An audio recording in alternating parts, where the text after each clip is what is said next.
Happy Friday, y'all. Tiffanie Kellog here, joined by special guest Amy Hager, and she is going to have some amazing conversations for us today.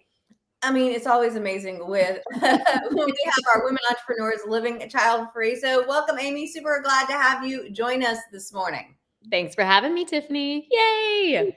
So if we had to say, here's what Amy does in a sentence or two, what would that be?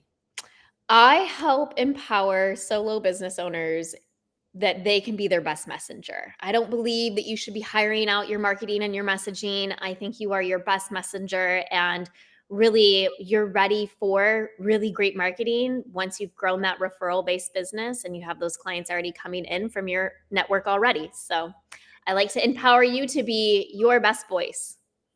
Well, it sounds like we're going to be talking about some pretty cool stuff here today, y'all. Super excited to have you. And let's hear a little bit about her to get things going. Amy is an organic marketing mentor and co-founder of the Content Personality Club.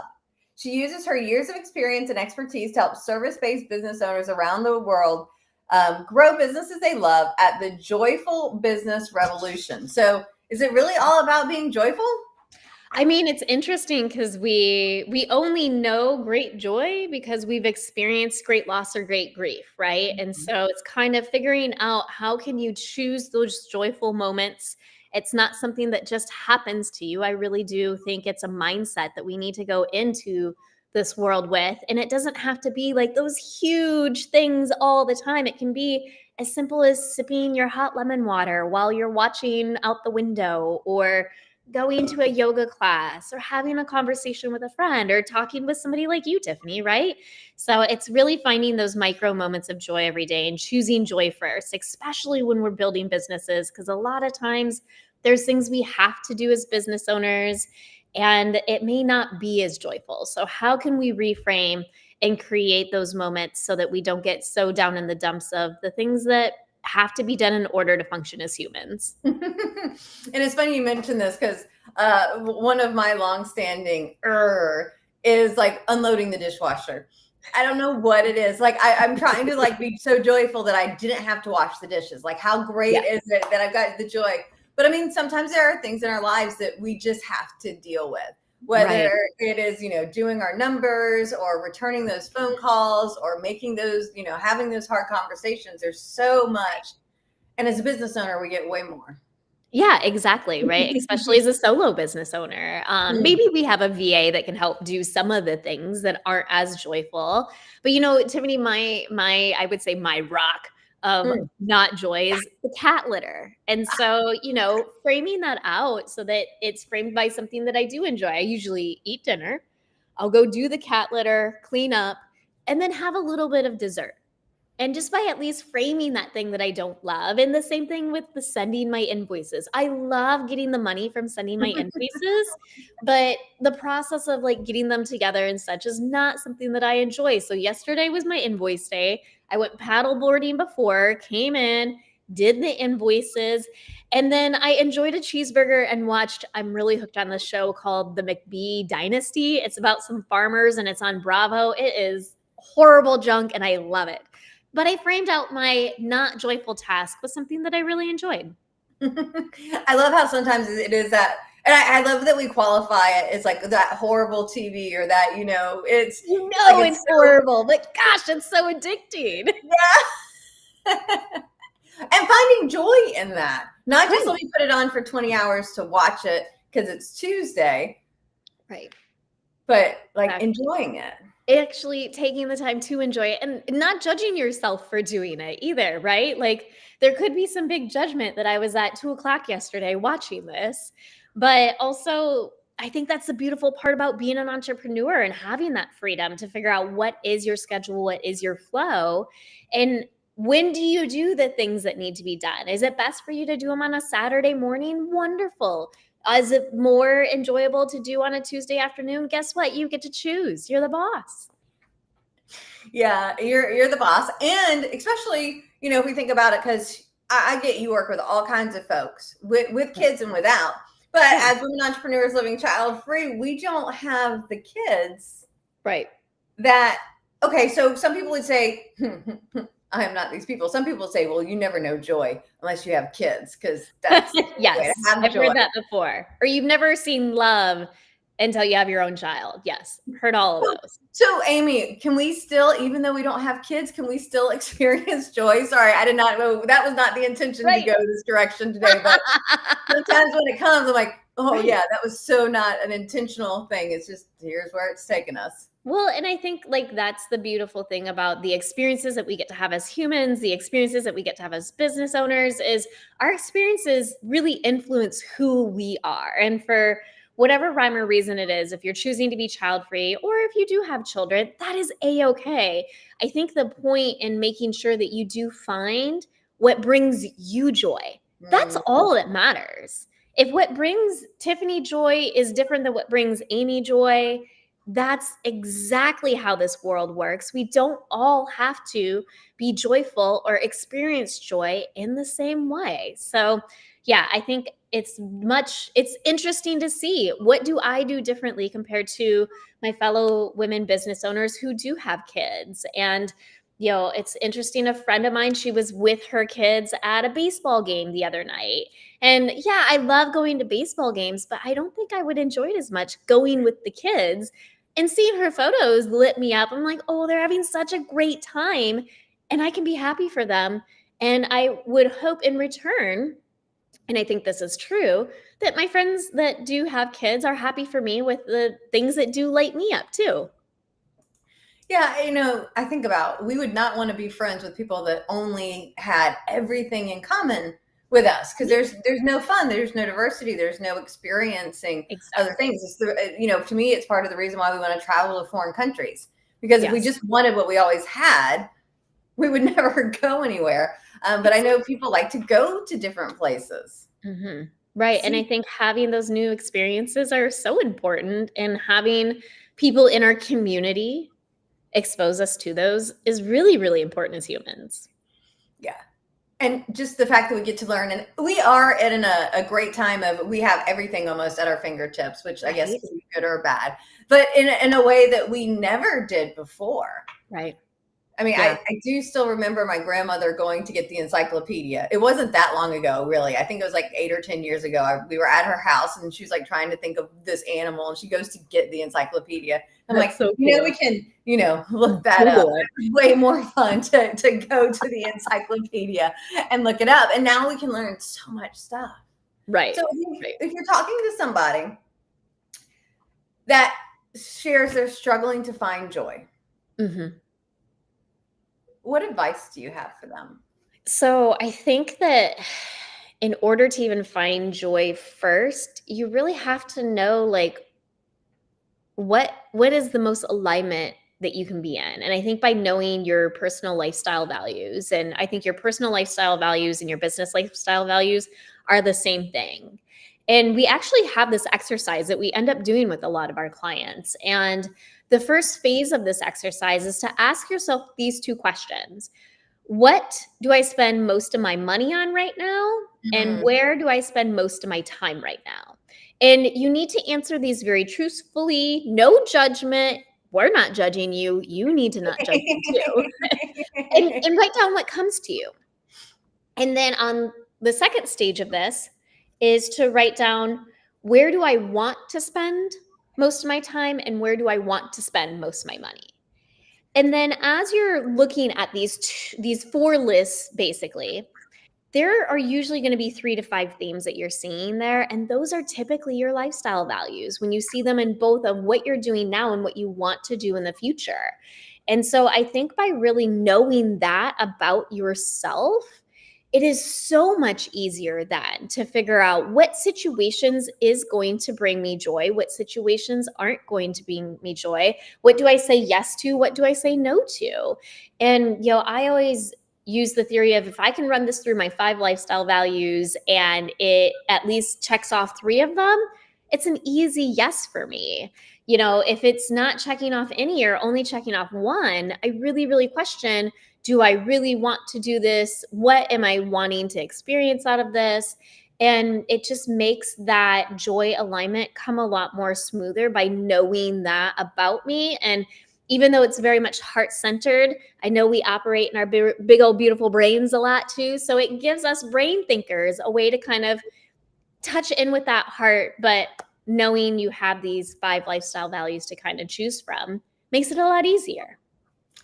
Yeah, it is interesting to think about how much people are just kind of living life without a plan, without intention.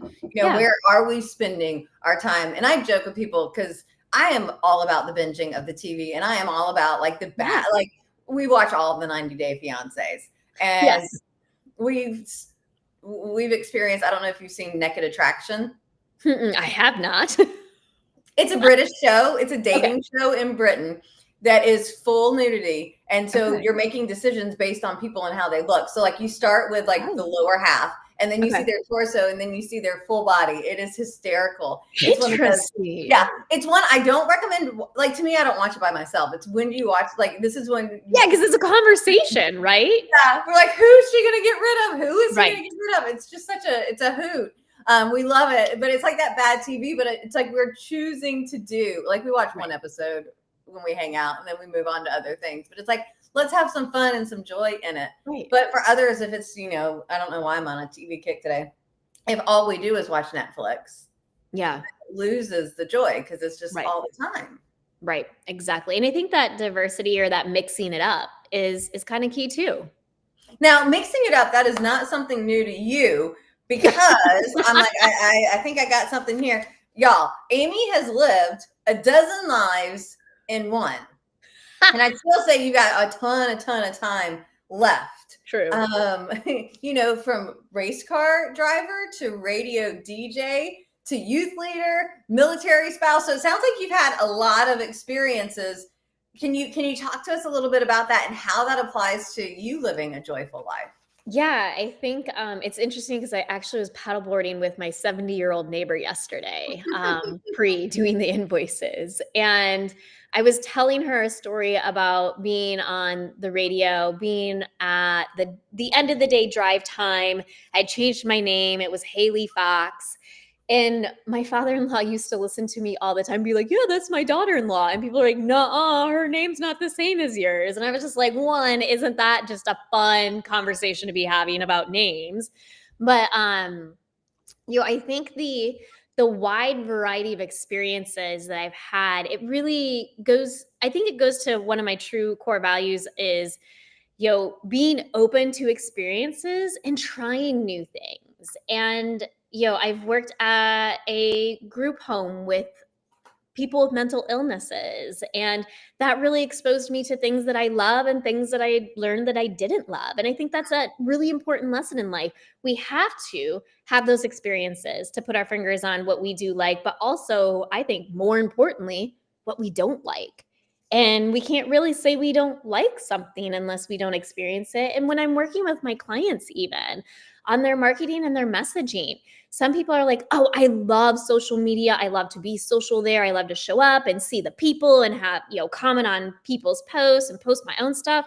And then other people are like, no, I don't want to go near it with a 10-foot pole. I want to do something else. I want to utilize my email list, or I want to show up in person and do networking events, or I want to be teaching. And so I think by knowing those things of what you do want to do and what you don't want to do, especially in business, and having those micro experiments so that you can say, ooh, this brings me joy or this does not bring me joy, is so, so important. And then once you know that, also embracing it. That is a strength. Let's roll with it. Let's let that weakness go and move on. We don't have to be great at everything. Yeah, but we do. Like somewhere along the line, as we grow up, we lose that, like, it's okay to mess up. It's okay not to be perfect. Like the first time you do it, but that's so anti how we are as adults. As kids, it's like, try everything out. I remember a few years back, because I am crazy. I'm like, what can I try now? And I talked to all my friends, not all my friends, my husband and my little sister-in-law, and then our best friend couple, into doing ice skating lessons. Okay. And like, I was the only one that continued on, and I love it. I'm like, what a great workout. I live in Florida. It's 100 degrees in the summertime-ish. Yes. I can go to the skating rink and I don't even break I break a sweat going to and from the To the skating rink. rink. But Yes. not From the car, from the parking lot into the rink. Not But the once you're in actual there. exercise. Yeah. But like lesson number 1 is how do you fall properly? Oh yeah, definitely. Especially if you're learning as an adult. Yeah. And it's so amazing to me. Like I'm really on an experiment kick this year, just trying, A and B and let's change it around. But we don't want to do that as adults. I mean, how many people stick with a job that they detest because it's a steady job? Or, pick the business. And I do want us to get more in the business conversation. I know we've been on the more fun stuff, but it's like, yeah. Well, and I think it's again, it's that conditioning as we grow older, we have to, we should to, all of those words. And I love when we can. I always say, to be honest, I've been marketing since I was 9. Okay. I used to like go around town asking local businesses to give me cash so I could buy tires and gas and race go-karts. And so really figuring out how to like position myself, market myself, and put myself and be visible to the public has been in my blood for a while now. But I think what we assume as adults is marketing should work. And it doesn't always work. It's just one big experiment. And I think what is interesting when you're trying to do it alone versus when you're trying to do it in co-creation with a mentor like me is that part of I need to figure this out because I need to get this right, where we're trying something out to see what happens. How do you feel about creating that? How do you feel about putting that out there? How did your audience respond? What happened from this? So there's a lot of really great questions that you could ask after you do an experiment. But I think we get so tunnel focused that this has to work, this has to bring me clients, this has to bring me money. There's so much more to it. And if we don't expose ourselves to those different experiences or the different experiments, we're never going to know what we really, really do love and where our deep, deep strength is in marketing. Yeah. Do you find that especially the solopreneurs, is it a desperation that is like, I need this to work because I only have so much money? Is it an eggs all in one basket kind of thing? Is it just, or is it, hey, I'm really not a business or marketing person. I'm a technician. I need this to work. What do you find, at least for the clients that you work with, that you're able to see the biggest shift? What's kind of their block and how do you help them overcome that?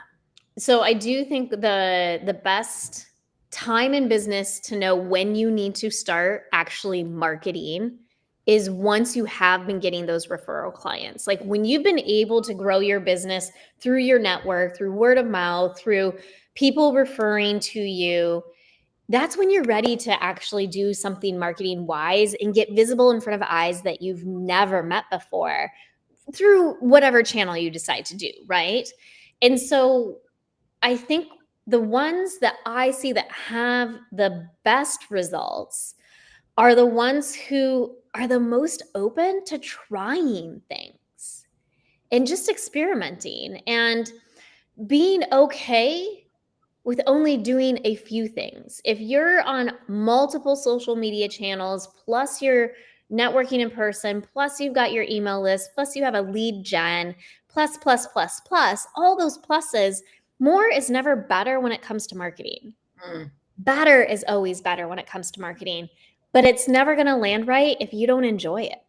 And so if you're forcing yourself to show up on that live on Facebook, if you're forcing yourself to write an email and send it to an email list, the energy behind the creation of that is going to fall flat and it's really not going to connect. And I think the other piece too is messaging and marketing is created in conversation. And a lot of times we try to create it in our heads by ourselves. And so to be able to have someone listen to you, for you to be able to listen to someone else as they're speaking to you is so important when you're doing that creation process. So I'm going to be Tiffanie. Okay. So a lot of solopreneurs, you know what? AI, they can be this person and help me. Right? Yes. And I think there is I think there's a really great part to AI, and I'm really glad you brought that up because I think AI is a great way to brainstorm, but AI is still not that human. And it's that human to human connection. Humans buy from humans. I'm not buying things from robots. I don't think you are either, right? No. Like when we really think about that human to human interaction, and as we focus on gaining more trust, and I know right now there's not a lot of trust. And I was reading from some other marketer out there about like the trust factor and how much it's dropped over the last few years, right? Like it's been pretty dramatic. And so it does take time to build that trust. And so then what I like to think through as a marketer and as a messenger is how are you giving your audience an experience so that they can trust you instead of just getting something out there to be visible, because you're adding to the noise of social media if that's what your plan is and that's what you're doing. So yes, I want you to show up consistently. Yes, I want you to show up as frequent as your heart desires. But I really, really want you to also think about, am I adding to the noise by just creating to create and do? Or am I actually creating something quality that someone can have a deep connection with? And I'm saying someone, like one person. When you're creating your marketing, your messaging, talk to the heart of one person, not hundreds of people. We're not casting wide nets and hoping that we're catching multiple fish here. We really need to catch that one fish. And I mean, you know, when you scroll, Tiffany, right? Like you stop when something speaks to you. Right. And you're like, oh, they're either in my head, they're in my heart, or I love that picture, whatever it might be. And so when we can feel like something's actually created for us as an individual and not created for the masses, that's when we really, really start to learn, like, and trust that person. And if you're putting the content out there that really gives your audience the chance to have an experience with you and learn, like, and trust you, you're putting yourself in the best experiment when it comes to marketing versus doing more, showing up more, and being everywhere. There is so much to this marketing conversation, and we only have so much time, y'all, here today. I So know. lucky for us, Amy has a gift to help us out. So Amy, can you tell us a little bit about your profit-driven messaging ecosystem? Y'all, Yes. this sounds hardcore, seriously helpful. And this is really great whether you're a solo entrepreneur or if you have a company and you have a team that is supporting you, because what I really go through in the profit-driven messaging ecosystem is the 6 pieces of messaging that an organization needs in order to really build a deep community, a deep following of buyers, of people who refer, of cheerleaders, of collaborators, and of connectors. And so when you look and analyze what you're putting out into the world right now with your marketing efforts, and you go through and you look through these 6, what I love is to see, like, what are you doing really, really well right now? And let's celebrate that and let's honor that. And then pick one that looks super fun to try and give that a try for the next 9 months, 90 days. And not 9 months, but I'm like, wait, we're yeah, child free. We don't typically do we don't things do 9 things in 9 months. months. Yes. No, so that's 90 days. Because that gives you a chance to really like feel through it and play with it and make it your own. And then add the next one that looks fun for the next 90 days. And over about a 1.5 year, 2 year period, you're going to be really great at executing on all 6 of the messaging ecosystem pieces. And I'm curious to see how conversations change, how sales conversations change, how collaborator conversations change, how your referrals change. There's a really one of my favorite clients, her name is Gabby, and she claims that she's a career life coach. And it was so interesting when we really evaluated how she was talking about what she does. She really was only doing like one of the 6. And Oh. so when we brought in another one, she was telling her husband about this at dinner one night. And he's like, wow, I didn't realize that's exactly what you did. I know a couple people who need your help. And so it's interesting when the people closest to us really don't realize what it is that we're doing. And when we can really look at it or present it in a different way, it connects very differently so that they can be one of our biggest champions. I love it. Yeah. Because having that clear, consistent message that's easily repeatable so that all of the people in your life, business and personal, can help you out. So again, y'all check out joyfulbusinessrevolution.com, the little slash thingy, haha, and profit messaging. And that's going to help you out with your message, make you more referable, make it easier to build that know, like, and trust. Because that to me is one of the things that makes a huge difference. When you show up consistently, people are able to make purchasing decisions easier. It's like one of those things when you go to the restaurant or you watch the show and sometimes it's good and sometimes it's not. It's like, but when it's like consistently, I know it's consistently bad, or I mean, heck, there are places when we've been talking about TV shows that are consistently bad, but we know what we're getting into and that's okay. Yes. So consistency when it comes to branding, so key. So important. And I think that, again, it needs to be you and it needs to be fun. All right. So how can the viewing audience, if they want to work with you, find out more about you, where can we find you? Yeah, definitely check us out at thejoyfulbusinessrevolution.com. I am pretty active there on Facebook. If you're on LinkedIn, I'm also there as well, just not as often. And, we have a podcast. It's Grow Your Business for Good. I do have a partner in Joy. I'm Shannon Hernandez. Some of you may have met her before. She is also a child-free entrepreneur as well. So yeah, it's fun to have a partner in Joy to do this thing called business together. Awesome. And so it's interesting that your partner is child-free. What excites you about hanging out with other child-free women? I think the conversations are so different. And I know we've talked about this at the Childfree group that meets on Wednesdays. And the conversations are just different. Don't get me wrong. I love talking about kids. I love talking about family. And yes, I can do that. But it's interesting what rabbit holes we go down as child-free business owners and as child-free women. And so I just appreciate that experience of being exposed sometimes to something new and to be able to be like, oh my gosh, I don't know about this. Tell me more. And, I don't know that I've ever said that to someone that I've been in conversation with when they're, talking about their children or whatever.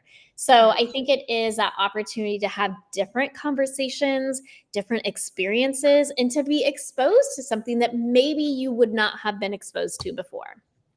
Love it. Love it. So awesome. And we appreciate you coming, hanging out, and bringing your joy into our community. And down on the scroll thing, y'all on the screen, we do have coming up next week. Next Friday is International Child-Free Day. Yay! It's like our version of Mother's Day and Father's Day. It existed till this year. And when we were talking about, okay, I'm going to kick off this event sometime, I probably would have gone later in the fall. However, I'm like, you know what? The universe says August 1st is the day that's meant to kick off because it's International Child-Free Day. So that event is happening. You can go to womenentrepreneursLivingChildFree.com. That has the information about the event. I think the tickets are pretty good for that. And it's 3 hours where you're going to get to network, meet, brainstorm, mastermind with amazing women entrepreneurs living child-free like Amy. Yes, I'll be there too. All right, Amy. So now is the time of the episode. That is kind of your last call. What else does the audience need to know before you go? I'm not going to say what else. I just want to make sure that you heard me. When you are co-creating your messaging and operating with other humans to create this, it's much easier. Usually it's much more enjoyable. And I think the results come out much better. And so if you are an entrepreneur and you've been creating alone, I want to challenge you to find someone to co-create. I host the first Wednesday of every month a co-creation session where you get to come in. We work on 4 emails and 4 social posts so that you have it for the entire month. And so if that's a space that you are interested in exploring, but even partnering with someone else to be in co-creation and to be in conversation, because your marketing, your messaging should create conversations. It's not going to create sales. That's what sales conversations do, right? So make sure that your marketing and messaging is creating opportunities for conversation. Amy, I want to say thank you so very much for being here with us today, for sharing your wisdom. And hopefully, y'all, as you're watching this, give us a comment of what is one thing that you're joyful for today. What is one thing that was joyful in this video? What is one joyful thing around your room? I got some baby Yoda that, can give me some joy if you need it. Whatever that may be. Next week, we will be back here. However, I do not have a guest with it being International Child-Free Day. So I'm going to talk a little bit about the creation of this group and where we're going and what's happening. And then that afternoon, we're going to have our big event. Super excited. Amy, thank you so much for being here. Y'all follow her, find her, download her gift. I'll throw that up there one more time. That is not it. Joyful Business Evolution. I'm sorry, Joyful Business Revolution. Yeah, it's on the screen. joyfulbusinessrevolution.com/profit messaging. I've been going to this networking thing that's like 6 a.m. It's like an all day thing. And then doing and I don't usually go, but it's early. So from 6 to 10, I've been doing that. And then normal stuff from 10 to this is your brain's tired. I will not be doing that again. I'm like, yay, it was great. I got to network. I got to meet some amazing women that we'll be interviewing in upcoming weeks. But apparently, yeah, I can't. I get up at 5 a.m., but I need hot yoga, not networking. Yes. So, y'all, joyfulbusinessrevolution.com/profit messaging. Go find Amy. She'll take care of y'all, and we'll see you